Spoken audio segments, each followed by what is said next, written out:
Bonsoir à tous, j'espère que vous allez bien. Voici les titres du 19h50 de ce lundi 14 novembre 2022.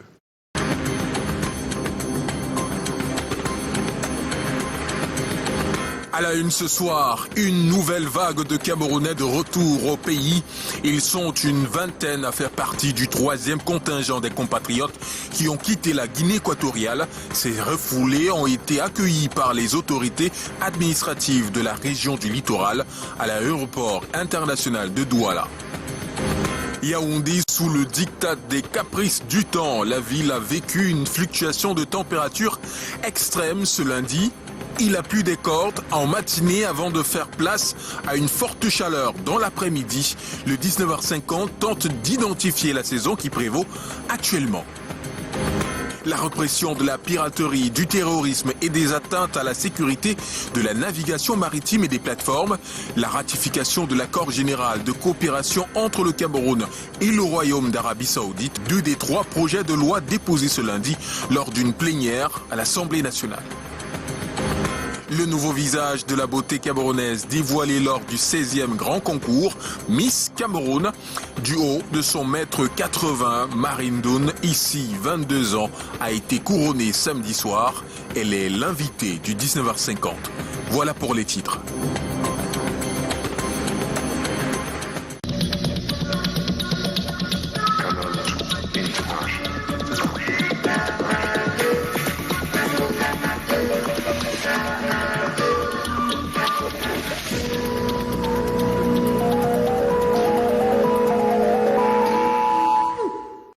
Avant de développer ces titres, ouvrons ce journal par cet ancien élève du lycée technique de Foumbot qui s'est introduit récemment dans l'enceinte de l'établissement avec des armes blanches et de la drogue.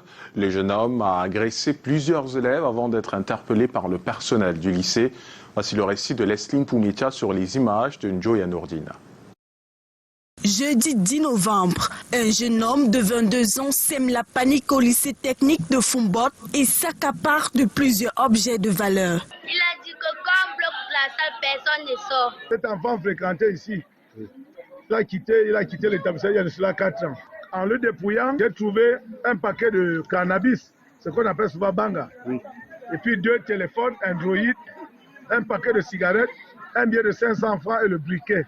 La mobilisation du personnel de l'établissement va permettre de mettre la main sur le présumé agresseur. Le professeur Poumier Samuel, de génie civil, faisait cours en 3e année Marco. Quand il a vu cette foule, je suis arrivé quand lui-même aussi l'avait déjà interviewé, il avait déjà pris le gars. Ici, la sécurité semble être fragilisée. Peut-être en sollicitant l'élite locale. Oui.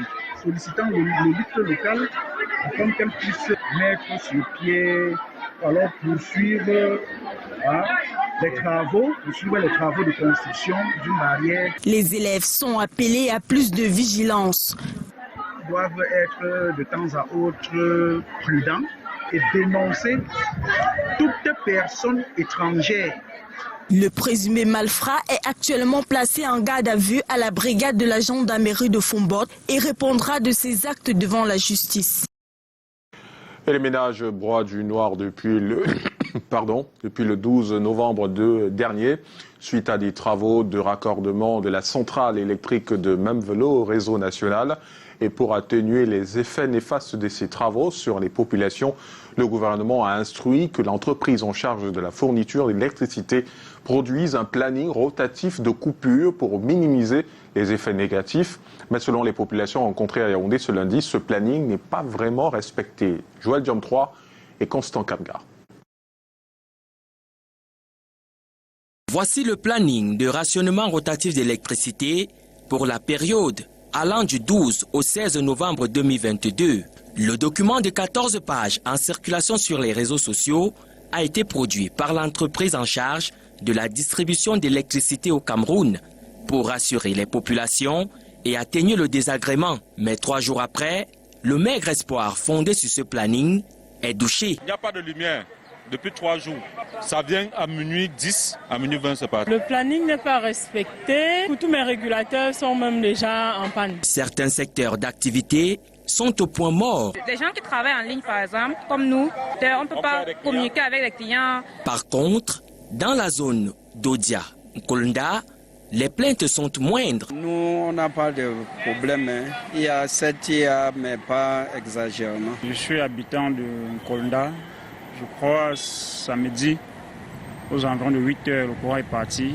Il est revenu vers 12 h. Pour tenter de comprendre pourquoi le planning de rationnement rotatif d'électricité n'est pas respecté, nous avons contacté la division de la communication d'Eneo Cameroun. La réponse à nous envoyée par mail. Le plan de rationnement mis en place n'a pas fonctionné comme souhaité. Son application a été rendue difficile par la très grande fragilité des réseaux de transport et de distribution. Les désagréments connus ces derniers jours seraient donc liés au réseau de transport et de distribution lui-même. Entre-temps, les Camerounais, eux, espèrent voir tous les matchs des Lions indomptables en direct.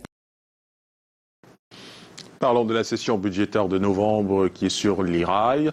Les premiers dépôts de textes ont eu lieu ce matin à l'Assemblée nationale au cours d'une plénière présidée par le premier vice-président Hilarion Etong.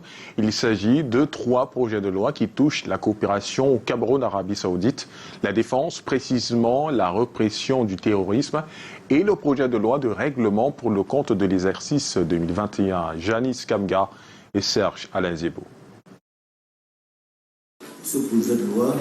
La plénière de dépôt de texte aura été brève ce 14 novembre à l'Assemblée nationale.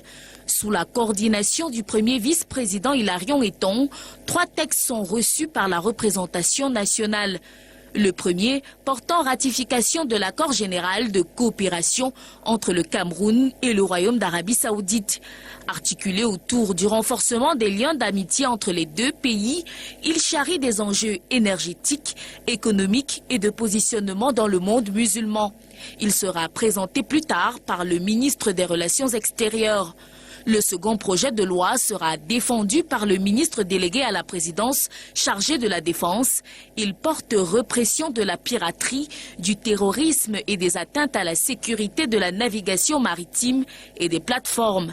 Le texte s'articule en 4 chapitres et 18 articles qui énoncent infractions, peines et procédures à observer par les officiers de police judiciaire et les magistrats. Enfin, le projet de loi portant loi de règlement pour l'exercice 2021, il constate l'exécution effective de la loi de finances 2021 qui prévoyait un budget équilibré en ressources et en emplois à 5 480 milliards de francs CFA. Il révèle par ailleurs un déficit budgétaire de 108 milliards de francs, soit 3,2% du produit intérieur brut projeté. Je vous l'annoncer en titre, la 3e vague des rapatriés camerounais de la Guinée équatoriale est arrivée cet après-midi à l'aéroport international de Douala. Une vingtaine, prise reçue par le secrétaire général des services du gouverneur littoral. Ils ont manifesté leur joie de retrouver leur terre natale. Reportage de Titi Freeman et Henri Tina. Ils sont 7 enfants et 16 adultes à retrouver leur terre natale ce 14 novembre à l'aéroport international de Douala. Ils constituent la 3e vague des refoulés de Guinée équatoriale dont le retour volontaire est orchestré par le gouvernement camerounais. Nous avons saisi l'occasion pour signifier à nos frères et sœurs qui sont rentrés des efforts, les dispositions nécessaires que le président de la République a bien voulu prendre pour faciliter leur retour au Cameroun. Le rue de Périple en mémoire, il remercie en chanson le chef de l'État en se promettant de ne plus y retourner.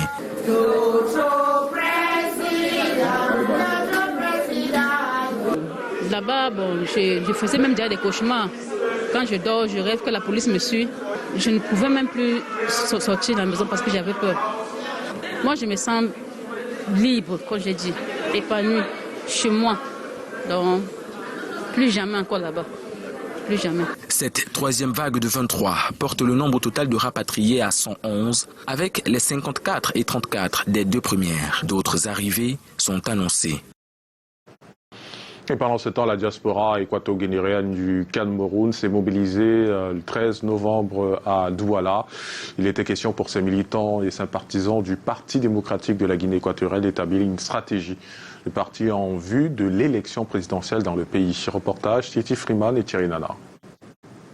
Mobilisation massive des ressortissants équato-guinéens ce 12 octobre à Douala en prélude aux élections présidentielles.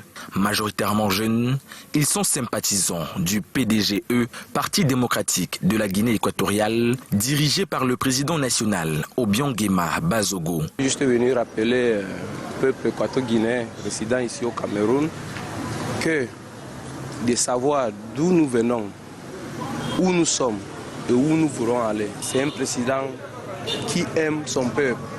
Et nous, les Équato-Guinéens, la jeunesse équato-guinéenne, on va le soutenir jusqu'à la fin. Un soutien indéfectible rappelé à la diaspora de Guinée équatoriale au Cameroun. Elle promet ses voix en faveur du président du parti. On a toujours pour habitude de dire qu'on doit chasser les vieux pour que les jeunes prennent le pouvoir et tout. Mais quand on regarde tout ce qui se passe en Guinée équatoriale avec toutes les réalisations du président Obiang Nguema Bazogo, nous constatons que la jeunesse équato-guinéenne doit compter encore et encore sur lui. Notre avenir, dans quelque sorte, est posé sur une personne qui a misé sur les jeunes. Et je suis sûr qu'avec son projet, il peut nous amener un peu plus loin que ce que nous sommes aujourd'hui. Pour tenter de briguer un 6e mandat, le candidat au pouvoir ira à ces élections prévues le 20 novembre prochain. Des fluctuations de température perturbent le quotidien des habitants de la ville de Yaoundé. Ce lundi, par exemple, on est passé d'une forte pluie en matinée à une chaleur extrême. Vous vous demandez certainement en quelle saison nous sommes. Eh bien, la rédaction de Canal 2 s'est également interrogée sur le phénomène et a profité pour tendre son micro aux experts. Voici les précisions de Joël Diom 3 et Constant Kamga. La pluie et le soleil se sont succédés ce lundi 14 novembre 2022 à Yaoundé. Ces variations de temps ont perturbé la journée des Yaoundéens. Ce matin, il faisait froid, il y a eu une grande pluie, après c'est le soleil. Et comme présentement, il fait très chaud. Et nous sommes embêtés. Vous voyez, les températures changent, mais on ne peut pas rester à la maison sans rien faire. Du coup, il faut sortir pour se battre. La question de savoir en quelle saison sommes-nous véritablement s'impose. La réponse, nous la trouvons à l'Observatoire national sur les changements climatiques de Yaoundé. Nous sommes supposés en ce moment vivre déjà la saison sèche. Sauf que nous continuons de recevoir des quantités de précipitations et cela avait été annoncé parce que ça rentre en droite ligne des manifestations, même des changements climatiques dans notre pays. Liées au changement climatique, ces fluctuations de temps s'expliquent par une inégale répartition des précipitations. Ces quantités de précipitations se traduisent également par leur inégale répartition spatiale et temporelle, en ceci que toutes les parties de la zone agroécologique concernée ne reçoivent pas ou n'ont pas reçu les mêmes quantités de précipitations, encore moins les mêmes nombres de jours de pluie. En cette veille de Coupe du Monde, certains Camerounais ne sont pas intéressés par les variations de temps. Le problème de l'avion nous dérange. Pas de température, la température ne fait rien. Heureusement, ces variations vont diminuer progressivement et la saison sèche va s'installer à partir du mois de décembre.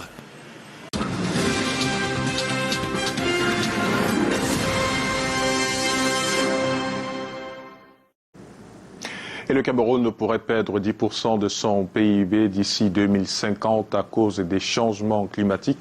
Et la mise en garde vient de la Banque mondiale qui tient à l'occasion de la COP27 qui se tient en Égypte. Et l'institution de Bretton Woods mise sur un nouveau modèle de développement pour y tenir compte des changements climatiques. On en parle avec Michael Chiptio qui est avec nous ce soir. Bonsoir Michael. Que dit en substance ce rapport de la Banque mondiale sur la situation du Cameroun? Bonsoir Alain Ghislain Kanga. Disons d'entrée que ce rapport se veut être une contribution sur comment les pays en voie de développement peuvent atteindre leurs objectifs de développement, mais aussi de transition énergétique. La Banque mondiale identifie les changements climatiques comme une menace imminente au développement économique du Cameroun en raison de la dépendance du pays à l'égard des ressources naturelles.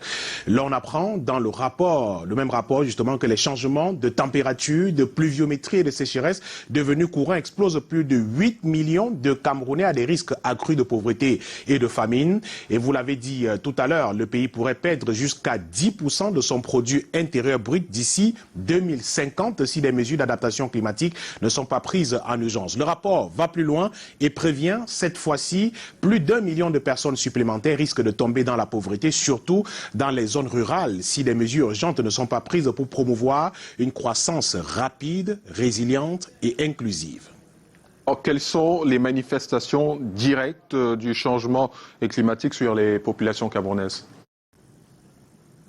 Disons, Alain Ghislain Kanga, que les événements météorologiques extrêmes paupérisent, affament, tuent même les populations, multiplient les nombres de victimes climatiques, des sans-abri également, détruisent des ponts, des routes, baissent la production agricole, de l'élevage, avec pour conséquence directe la dépréciation du produit intérieur brut du pays. Cependant, souvenez-vous, les pires affrontements intercommunautaires enregistrés dans la région de l'extrême nord du Cameroun ont été déclenchés par des tentatives d'adaptation au changement climatique observé depuis de nombreuses années dans notre pays. Des centaines de morts et blessés recensés dans le conflit entre Arabes-Choua et Mousgoum dans cette partie du pays. Des milliers de personnes obligées de franchir la frontière pour se réfugier dans les pays voisins. La région du Sahel se trouve donc grandement touchée par le changement climatique. Les températures y augmentent 1,5 fois plus vite que la moyenne mondiale et l'ONU estime que 80% des terres agricoles se sont désagrégées au fil des années. Le reste du pays n'est pas épargné. Il ne passe pas un seul mois sans que l'on ne parle des inondations dans les zones urbaines et même rurales, des glissements de terrain, des précipitations abondantes et parfois inattendues ou alors du manque de précipitations carrément dans de nombreuses zones du pays. Alors Michael, pour terminer, quelle est la réponse du gouvernement camerounais face à cette menace ? Eh bien, le Cameroun est classé comme faible pollueur. Le pays s'est tout de même engagé à réduire de 35% ses émissions de gaz à effet de serre d'ici 2030 contre un appui financier qui n'arrive pas toujours. Des financements qui nécessitent cependant des solides réformes au niveau de sa politique climatique pour être débloqués. Nonobstant de multiples interpellations des défenseurs de l'environnement, le Cameroun a adopté une loi exigeant des institutions qu'elles intègrent le changement climatique dans leurs instruments de politique et de planification. Il est également préconisé depuis des années la mise en place d'un cadre incitatif pour le secteur privé dans les secteurs prioritaires, avec pour corollaire la lutte contre le changement climatique. Le ministère de l'Environnement semble traîner les pas jusqu'ici sur ces différents projets, alors que le danger plane avec des effets de plus en plus visibles au quotidien. Et pourtant, si le Cameroun entreprend de solides réformes suscitant des investissements en faveur de l'action climatique, notre pays pourrait diviser son taux de pauvreté par 5 d'ici 2050, c'est-à-dire passant de 15% à 30% selon des chiffres. Et pour ce faire, il suffira de suivre les recommandations de la Banque mondiale et différentes organisations de défense de l'environnement. Merci beaucoup Michael Tipkio pour cette chronique. Et à suivre dans le 19h50, 6% de la population urbaine touchée par le diabète au Cameroun. L'hôpital de district de la Cité Verte joue la carte dépistage à l'occasion de la journée mondiale du diabète. Et la nouvelle reine de beauté camerounaise est connue depuis samedi soir. Marie Mdoun ici a été couronnée Miss Cameroun sur les 18 candidates en lice. Elle est notre invitée. Et nous vous dévoilerons le 20e numéro des préludes de la Coupe du Monde Qatar 2022 et zoom sur les 7 défenseurs sélectionnés par Rigobert Song-Baradak. Synergies africaines contre le sida et les souffrances soufflent sur sa 20e bougie ce 16 novembre 2022. 2 décennies déjà s'active à mettre l'humanitaire au service des populations et le chemin parcouru et les perspectives seront d'ailleurs dévoilées au cours d'une conférence de presse du secrétaire exécutif ce mardi. Mais en attendant, voici un bref aperçu que nous propose Karel Mezatachouya. Les prouesses à l'actif de synergies africaines contre le sida et les souffrances ces 20 dernières années sont légion. L'ONG panafricaine est au taquet contre des maladies infectieuses. Le sida, la tuberculose et le paludisme en font partie dans leur dimension politique, sociale et médicale. Autre champ de bataille de cette organisation panafricaine, les maladies non transmissibles et celles tropicales négligées. Les premières dames de synergies africaines ont en outre activé une batterie de stratégies de lutte contre les maladies émergentes et réémergentes, dont l'Ebola, le coronavirus et la variole du singe. Ceci n'est qu'un bref aperçu de nombreux challenges relevés par les premières dames d'Afrique sous la houlette de la première dame du Cameroun, Chantal Biya. L'ambassadrice de bonne volonté de l'UNESCO n'a eu de cesse d'innover pour illuminer le destin de centaines de milliers de personnes en détresse sur le continent. 20 années après, Synergies africaines bénéficient d'une grande audience sur la scène sous-régionale et continentale. Une aura qu'elle doit à l'implication personnelle de sa présidente fondatrice Chantal Biya, assurément pionnière du diplomatico-humanitaire. La jeunesse a toujours constitué la cible prioritaire de l'action humanitaire de l'épouse du président de la République du Cameroun. 20 ans déjà que ça dure et l'aventure continue. Une belle aventure qui sera revisitée par le secrétaire exécutif de Synergies africaines contre le sida et les souffrances. Jean-Stéphane Biacha sera face à la presse quelques heures avant le 20e anniversaire qui sera célébré le 16 novembre 2022. Et 615 000 personnes touchées par le diabète au Cameroun, soit 6% de la population selon des experts. Cette maladie se manifeste par une hyperglycémie chronique résultant d'un défaut de sécrétion et d'action de l'insuline. Les complications peuvent entraîner la mort. Le corps médical de l'hôpital de district de la Cité Verte a lancé depuis ce matin une campagne de dépistage à l'occasion de la Journée mondiale du diabète. Karel Mezatachouya, une fois de plus, et Samuel Bakissé. C'est un tueur qui ronge ses victimes sans crier gare. Les personnes atteintes de cette maladie sont asymptomatiques. Elles ne présentent généralement aucun signe clinique alarmant. Lorsque naissent des complications, les conséquences peuvent être dévastatrices. Le patient diabétique ne meurt pas du diabète, mais plutôt des complications que le diabète entraîne. Le diabète se manifeste par une hyperglycémie résultant d'un défaut de sécrétion et d'action de l'insuline, de l'exercice physique régulier et une hygiène de vie équilibrée en termes d'alimentation préconisée aux patients. Plus de légumes et de fruits, éviter les aliments gras, éviter les aliments sucrés, les aliments qui sont trop salés. Prescription médicale. Elle permet aux diabétiques d'avoir un équilibre glycémique satisfaisant. L'alimentation riche en glucides, en lipides, qu'on prend de manière incontrôlée, va déséquilibrer le diabète et entraîner des complications chroniques plus tard. Un diagnostic rapide de la maladie recommandé pour une prise en charge précoce. Ce que font des professionnels de la santé de l'hôpital de district de la Cité Verte depuis ce matin dans la capitale. On est toujours sur ses gardes parce qu'on se dit qu'on est diabétique, donc on n'est jamais comme les autres, quoi. C'est à la faveur de la Journée mondiale du diabète, célébrée ce 14 novembre. En culture, la 16e édition du grand concours de beauté Miss Cameroun a accouché d'une étoile. Marie Ndoun ici a su briller au-dessus des 18 autres candidats en lice pour la couronne. Mais qui est la nouvelle ambassadrice de la beauté camerounaise? Portrait de celle qui succède à la Miss 2022. Julia, Samantha et Dima, Janice Kamga, Michel Foucault. Voici le nouveau visage de Miss Cameroun. Marie-Princesse Ndounissi, 22 ans, elle fait 1,82 m. Au concours, elle représente la région du littoral où elle est inscrite en cursus de licence professionnelle en management et gestion. C'est une habituée des podiums et des concours de beauté qui vient de ravir la couronne de Miss Cameroun 2023.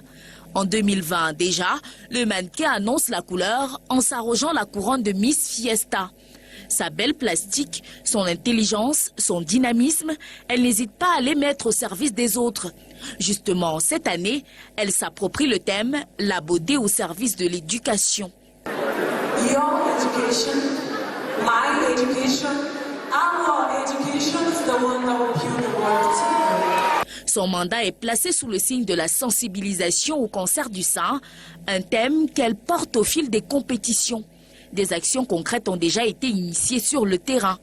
Lors de ma campagne de sensibilisation, j'ai mis sur pied un mini-livret dans lequel il y avait inscrit la définition du cancer du sein, les moyens de prévention en anglais et en français. Ce nouveau départ s'inscrit donc dans la continuité. Ses jambes interminables, sa grâce, son élégance et son bilinguisme permettront à coup sûr à Marie-Princesse Ndounissi d'imprimer la marque du label Miss Cameroun au tableau mondial des reines de beauté. Et sa beauté illumine actuellement le studio de Canal 2 International à Yaoundé. Maridoune ici est avec nous. Bonsoir.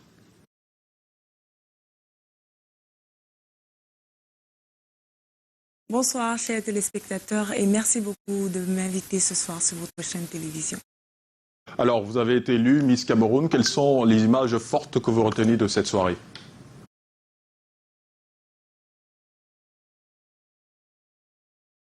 Alors, ça fait 3 semaines de concentration, 3 semaines d'entraînement pour préparer la grande finale Miss Cameroun.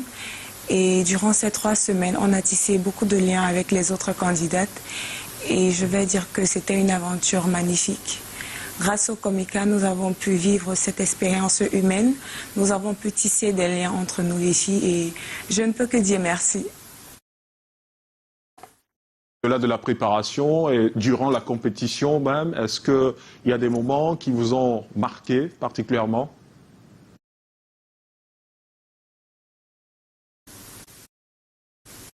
Des moments qui m'ont marqué particulièrement, oui. Durant les entraînements, on s'entraidait les unes comme les autres. On essayait de s'aider mutuellement et de s'encourager mutuellement car c'était pas du tout facile, c'est une grande aventure. On parle là de Miss Cameroun, la compétition nationale. Donc il fallait qu'on s'entraide entre nous en tant que sœurs. Alors, votre famille, vos proches, vos amis vous ont soutenu tout au long de cette compétition. Quelle a été leur réaction après votre couronnement ?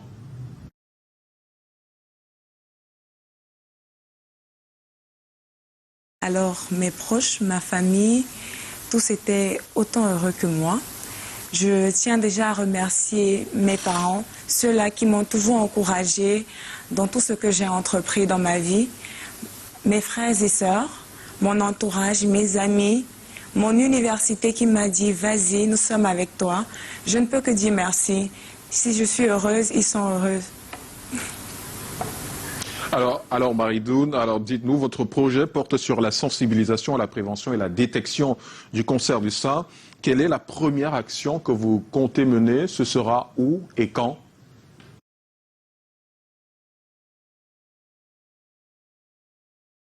D'accord. Avec le comité d'organisation de Miss Cameroun, nous sommes en train de mettre sur pied un planning pour commencer les différentes activités et également ma première action va commencer avec l'ouverture officielle de mon association, le Cameroun Women Action, avant de débuter les différentes actions sociales.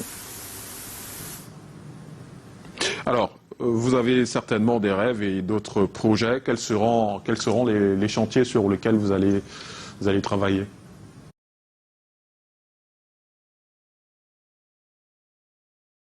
Alors, vous l'avez si bien dit, ma campagne est portée sur la sensibilisation de la femme en cancérologie du sein.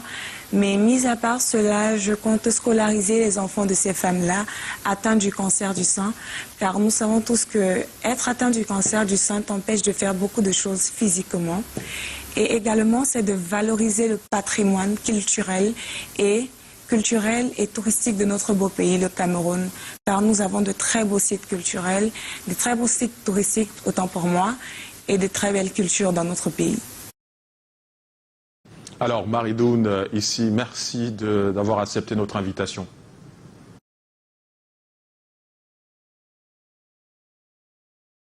Merci beaucoup de m'avoir invité ce soir. Merci.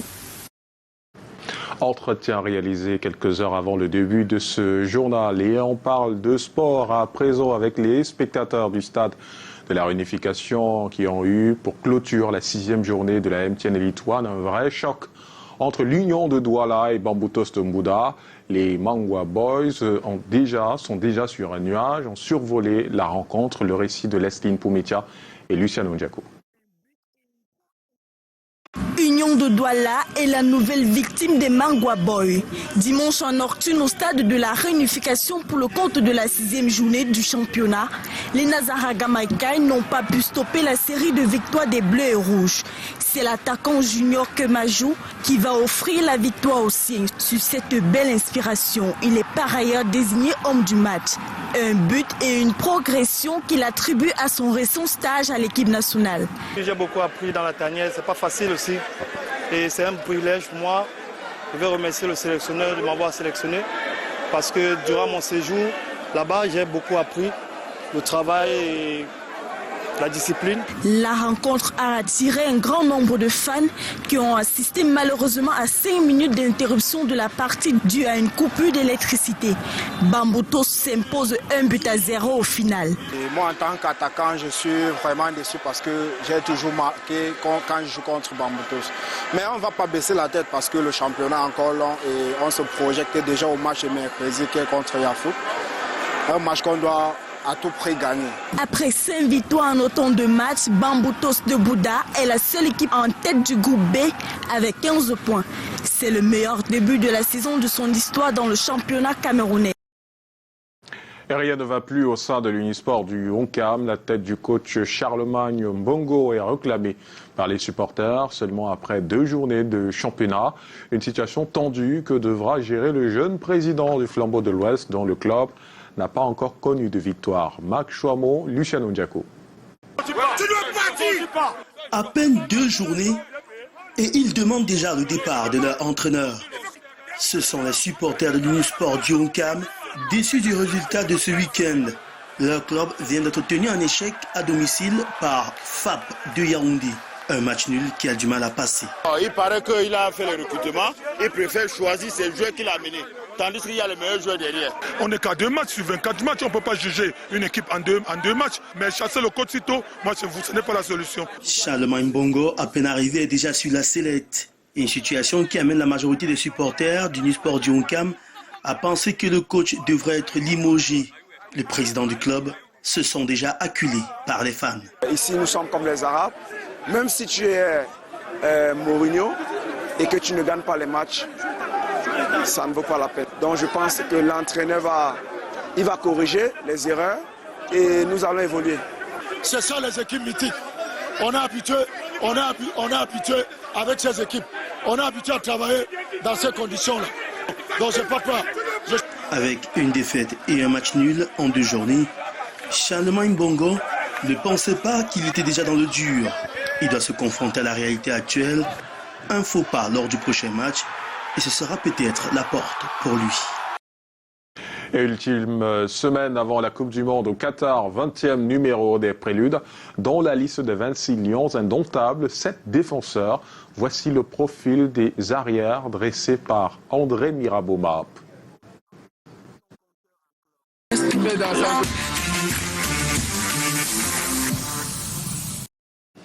Et l'actualité à l'international, c'est avec Lille Piediou et Calvin Tekam dans Escalmonte.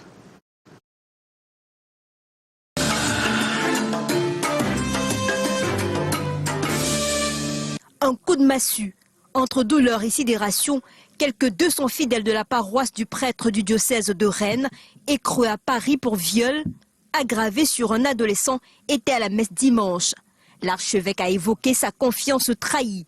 Moi, votre évêque, au nom de l'Église, je vous demande pardon pour les souffrances et les défiances que cela engendre en vous. Nous nous sentons tous obligés de lutter avec détermination contre ce fléau des abus sexuels, en particulier ceux commis sur des mineurs qui en demeurent blessés à vie.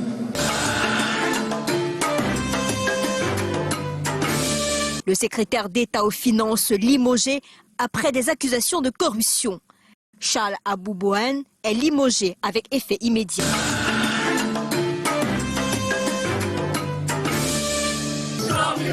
Dormir avant Aéroport de Nantes, manifestation en pyjama contre nuisance du trafic aérien. Aujourd'hui, on ne peut plus dormir.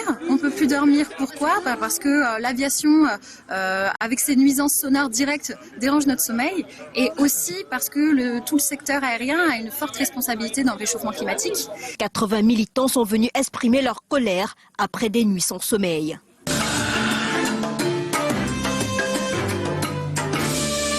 Le maire d'Istanbul était sur les lieux de l'attentat à la bombe perpétré dans une rue très fréquentée ce lundi matin pour présenter ses condoléances. S'adressant devant un mémorial où des personnes ont déposé des fleurs en l'honneur des 6 personnes tuées dans cet attentat, tout en confirmant que l'état des blessés s'améliore et condamne le terrorisme et les organisations terroristes comme étant à l'origine de l'attentat dans la rue Istiklal.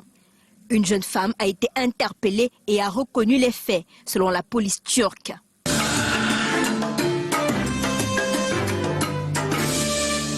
Le ministre délégué au logement, Olivier Klein, remercie les forces de sécurité et de secours et salue la relation efficace entre la préfecture et la ville dans l'évacuation de l'immeuble habité qui s'est effondré le week-end dans le centre-ville. Son métier, nous on est là pour être attentif, comprendre, féliciter les forces de secours de leur travail et puis dire aux habitants évidemment et à la ville de Lille qu'on est à leur côté. Le corps retrouvé sous les gravats des 2 immeubles est celui d'un psychiatre calaisien qui avait emprunté un appartement à des amis pour la nuit.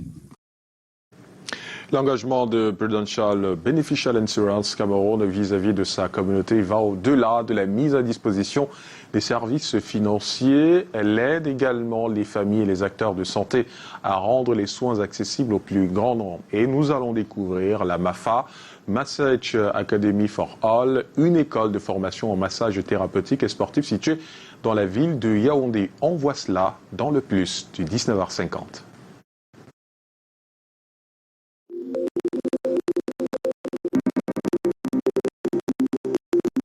Inscription, pesée, prise de la tension artérielle, prise de sang et testing sont quelques clichés marquant les journées de sensibilisation et de dépistage du diabète à l'hôpital général. Ces événements se sont déroulés entre le 10 et le 11 novembre 2022 avec l'accompagnement et le soutien de l'entreprise citoyenne Prudential Beneficial Insurance. Nous avons une raison d'être qui est d'aider les uns les autres, tirer la meilleure partie de la vie et on le fait depuis 175 ans. Et dans sa logique à s'engager à offrir le meilleur, Prudential Beneficial Insurance, dans cette campagne de dépistage, contribue à améliorer la qualité de vie des patients et non patients. Je pense personnellement, pour moi, la santé, c'est très, très important. La prévention est souvent beaucoup mieux que d'arriver à un stage où tu cherches à avoir une guérison. Vous savez, le diabète aujourd'hui est considéré comme une pandémie mondiale, de par sa prévalence qui est sans cesse en augmentation. Et ça, c'est d'une part. Mais d'autre part, c'est une affection qui est très meurtrière et qui va, n'est-ce pas, tuer de par ses complications. C'est une affection qui est difficile à vivre avec et qui est même très coûteuse. L'occasion a donc été offerte au top management de l'hôpital de remercier l'entreprise citoyenne. J'apprécie votre contribution qui est quelque chose qu'on accompagne parce que dans ces maladies chroniques et diabétiques, nous avons besoin de ce type d'accompagnement. Le diabète étant un tueur silencieux, il est donc recommandé pour la prévention d'adopter des règles diététiques saines et équilibrées, notamment faire de l'exercice régulièrement, combattre le stress, boire régulièrement de l'eau, contrôler sa consommation en glucides. Par ailleurs, j'aimerais encourager beaucoup de Camerounais de se faire dépister à chaque fois quand il y a ce genre de campagne. Prudential Beneficial Insurance vous aide à profiter du meilleur de la vie. Jour de fête à la Massage Academy for All de Yaoundé. 3 lauréats de la première promotion de l'académie reçoivent leur diplôme de fin de formation ce 12 novembre. Après seulement 1 an, ils sont désormais des thérapeutes spécialisés grâce à la MAFA. Je vais remercier Madame la fondatrice Stéphanie Tommy de m'avoir formée parce qu'au sortir de cette cérémonie de ma remise de diplôme, je suis désormais une thérapeute en thérapie de massage holistique. Donc je suis très heureuse de recevoir ce diplôme qui va me servir dorénavant et aussi très contente de pouvoir servir la nation camerounaise et aussi ailleurs. Ça a été une formation difficile parce qu'elle m'a pris un an. J'ai laissé ma famille, mes enfants, tout ce qui m'est cher pour venir assister à ce travail. Et aujourd'hui, je suis très contente de devenir thérapeute de massage sportif. Avec mon diplôme, c'est un nouveau défi qui s'ouvre à nous pour un pays où on pourra déjà traiter les sportifs au Cameroun et apporter un plus à notre championnat camerounais et aux athlètes en général. L'académie voit le jour en 2019 sous l'impulsion du professeur Stéphanie Yudom. Elle offre des formations en massage thérapeutique, massage holistique, sportif, thérapie de la beauté, entre autres. Bon à savoir, l'Institut forme et emploie gratuitement tous ses lauréats. MAFA offre une formation gratuite et à la fin de la formation, on vous emploie tout simplement avec un salaire digne de toute espérance. Du jamais vu au Cameroun. La promotrice, jeune camerounaise de la diaspora active, se positionne ainsi comme bras séculier du gouvernement dans la lutte contre le chômage. Les diplômes délivrés ici à la MAFA sont valables partout dans le monde grâce à ces divers partenariats internationaux. Mes apprenants aujourd'hui ont reçu des diplômes internationaux de Thinktree Hub. La particularité de ce diplôme international est que aujourd'hui, mes apprenants, dès aujourd'hui, sont employables partout dans le monde entier. Oui, c'est la particularité avec mon diplôme international, puisque j'ai l'accréditation internationale. Donc, s'ils vont n'importe où, partout, ils vont n'importe où aujourd'hui, ils seront employables. Sur le plan infrastructurel, l'académie dispose d'équipements de massage dernière technologie pour une meilleure formation des lauréats et même des formateurs. Les apprenants fréquentent à la pointe de la technologie. Ils n'ont pas besoin de prendre des mètres et souffrir, non. La machine fait tout le travail. La volonté et les moyens sont mis ensemble pour atteindre de bons résultats. Et c'est ici que se referme ce journal. Merci de nous avoir suivis. Je vous retrouve demain, même lieu, même heure, 19h50. Bonsoir.